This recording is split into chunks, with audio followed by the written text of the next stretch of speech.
विद्यार्थियों नमस्कार। आज हम फिरोज़ तुगलक के दिल्ली सल्तनत के विघटन में उसके उत्तरदायित्व के बारे में चर्चा करेंगे। तुगलक वंश के पतन के लिए फिरोज़ तुगलक कहाँ तक और किस प्रकार उत्तरदायी था, इसके बारे में आज हम चर्चा कर रहे हैं। फिरोज़ तुगलक के निम्नलिखित कार्य तुगलक वंश के पतन के लिए उत्तरदायी थे। पहला जो कारण माना जाता है वो है दोषपूर्ण सैन्य व्यवस्था। फिरोज़ तुगलक में एक वीर योद्धा तथा कुशल सेनापति के गुणों का अभाव था।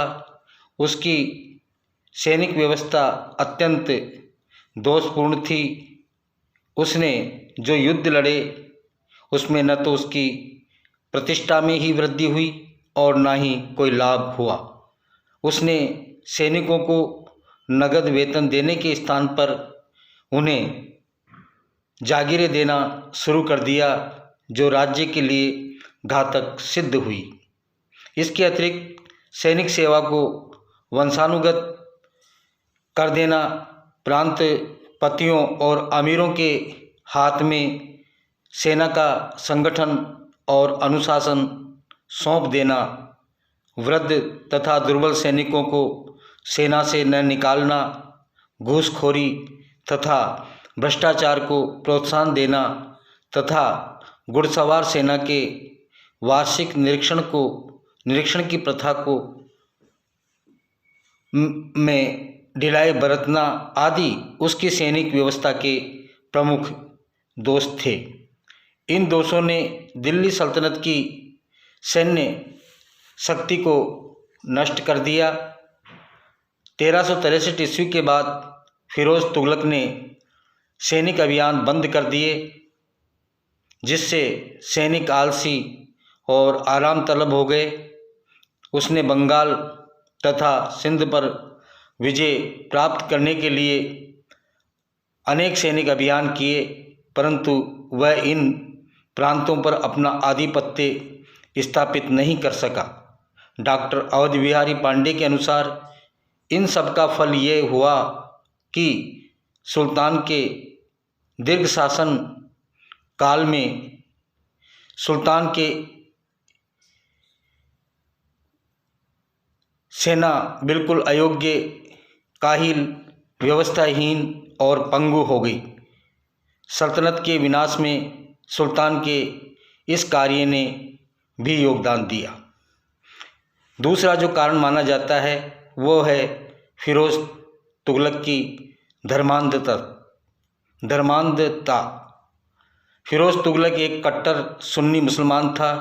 वह एक धर्मांध तथा असहिष्णु शासक था। उसने हिंदुओं के प्रति कठोर एवं अपमानजनक नीति अपनाई। उसने हिंदुओं पर भारी अत्याचार किए। उसने हिंदुओं के अनेक मंदिरों तथा मूर्तियों को नष्ट कर दिया। उसने हजारों हिंदुओं को प्रलोभन तथा शक्ति के बल पर मुसलमान बनवाया। उसने ब्राह्मणों पर भी जजिया कर लगा दिया तथा उसने कठोरतापूर्वक वसूल किया। अतः फिरोज़ तुगलक की धर्मांधता की नीति से हिंदुओं की में तीव्र आक्रोश व्याप्त था। परिणाम स्वरूप फिरोज़ तुगलक अपनी हिंदू प्रजा के सहयोग से वंचित हो गया। अगला जो कारण माना जाता है वो है दास प्रथा।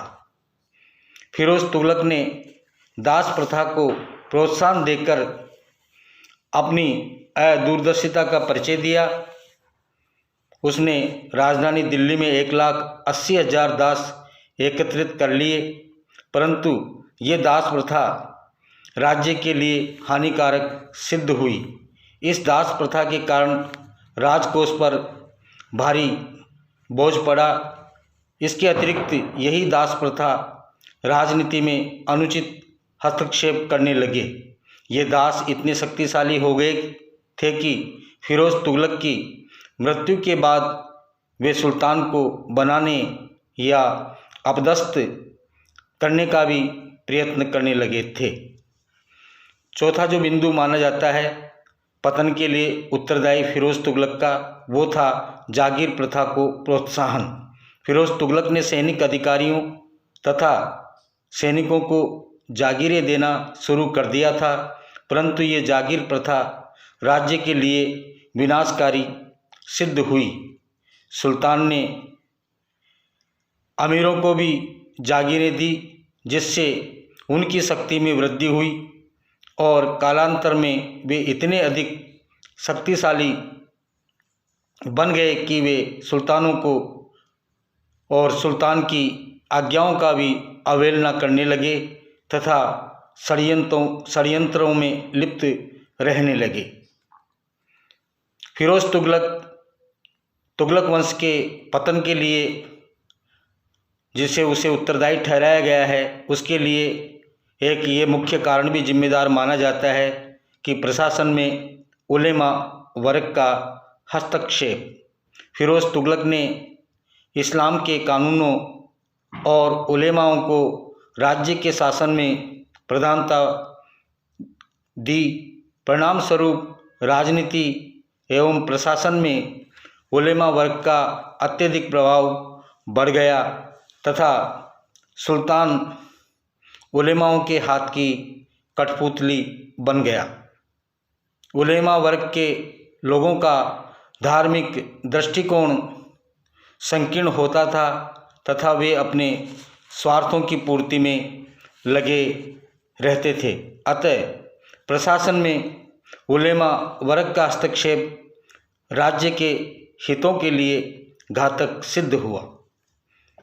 प्रशासन व्यवस्था में असफलता। फिरोज तुगलक में एक योग्य एवं सफल शासक के गुणों का अभाव था। वह राजकीय अधिकारियों एवं कर्मचारियों पर कठोर नियंत्रण नहीं रख सका, जिससे वे मनमानी करते थे तथा प्रजा पर अत्याचार करते थे। अपराधी पाए जाने पर भी सुल्तान अधिकारियों एवं कर्मचारियों को बिना दंडित किए ही मुक्त कर देता था। शासन में भ्रष्टाचार एवं अव्यवस्था। फिरोज तुगलक ने अपने कार्यों से शासन तंत्र को दूषित कर दिया। उसने सब काम अपने मंत्रियों पर छोड़ रखा था और उनके कार्यों का समुचित निरीक्षण नहीं करता था। इस कारण भी प्रशासन में शिथिलता आ गई थी। प्रशासन में भ्रष्टाचार, घूसखोरी तथा बेईमानी का बोलबाला था। सुल्तान स्वयं रिश्वतखोरी तथा भ्रष्टाचार को प्रोत्साहन देता था और अपराधी पाए जाने पर भी भ्रष्ट अधिकारी को दंडित नहीं करता था। अगला जो बिंदु आता है तुगलक वंश के पतन के लिए फिरोज तुगलक का, वो है सुल्तान का या सुल्तान की विवेकहीन उदारता। फिरोज तुगलक को विवेकहीन उदारता ने शासन को दुर्बल तथा भ्रष्ट बना दिया। वह अनेक बार अपराधियों को अपराधी पाए जाने पर भी बिना दंड दिए मुक्त कर देता था, जिससे अपराधियों के हौसले बढ़ जाते थे। सुल्तान की विवेकहीन उदारता के कारण लोगों में राज्य का भय और आतंक समाप्त हो गया तथा शासन तंत्र शिथिल और अस्त व्यस्त हो गया।